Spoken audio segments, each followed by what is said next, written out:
plane cabin hums with quiet chatter. A teenage boy groans, tapping his phone. A tired flight attendant argues with a passenger about baggage.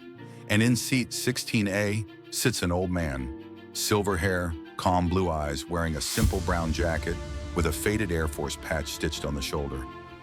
A young businessman across the aisle scoffs. "Businessman," mocking. "Nice patch, Grandpa." "You buy that at a thrift shop?" The old man doesn't reply. He just looks out the window, watching the clouds. Moments later, the captain's voice booms. "Captain, ladies and gentlemen, we'll be crossing the restricted airspace near Fallon Range. Don't be alarmed if you see F-35s training nearby." The businessman chuckles. Businessman: "Oh, look, maybe your buddies will wave at you, huh?" Everyone nearby laughs, but the old man's fingers tighten on his seat's armrest. His eyes flicker with something heavy, a memory. Old man, quietly: "Maybe they will." Airbase, 40 years ago. Day. Jets roar across a desert sky. A younger version of the old man, Captain Robert Falcon Hayes, late 30s, tall, confident, steps out of an F-16 Fighting Falcon, helmet tucked under his arm. Ground crew salutes him as he walks past. He was one of the best, but after a tragic mid-air collision during a rescue mission, he disappeared from active duty, never talking about it again. They said Captain Hayes retired early. Truth was, he carried ghosts that never left the cockpit. A teenage boy seated beside him notices the Air Force insignia. Boy: "Sir, were you really a pilot?"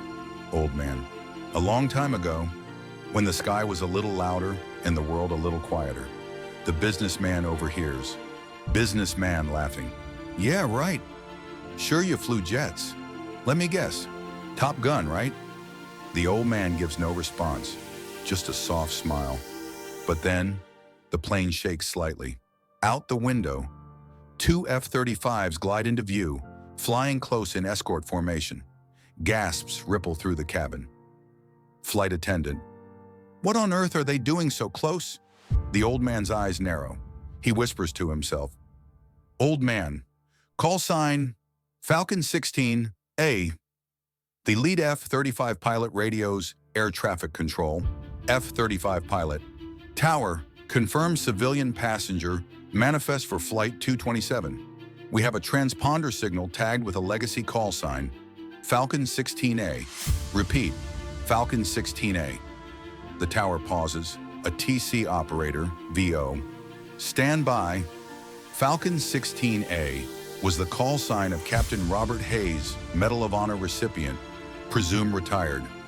The F-35 pilots go silent. Then the lead pilot straightens his jet and gives a sharp aerial salute roll beside the commercial plane. Inside, passengers gasp. Everyone turns to the old man. "Boy, sir, they're saluting you." Tears fill the old man's eyes. He nods slowly. Old man: "They're not saluting me, son. They're saluting everyone who never made it home." The businessman's smirk is gone. The flight attendant approaches with trembling hands.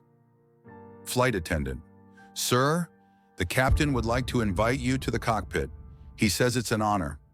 As the old man walks down the aisle, passengers rise to their feet. Applause builds. Hesitant at first, then roaring. Sometimes heroes don't wear uniforms anymore. Sometimes they just sit quietly in seat 16A.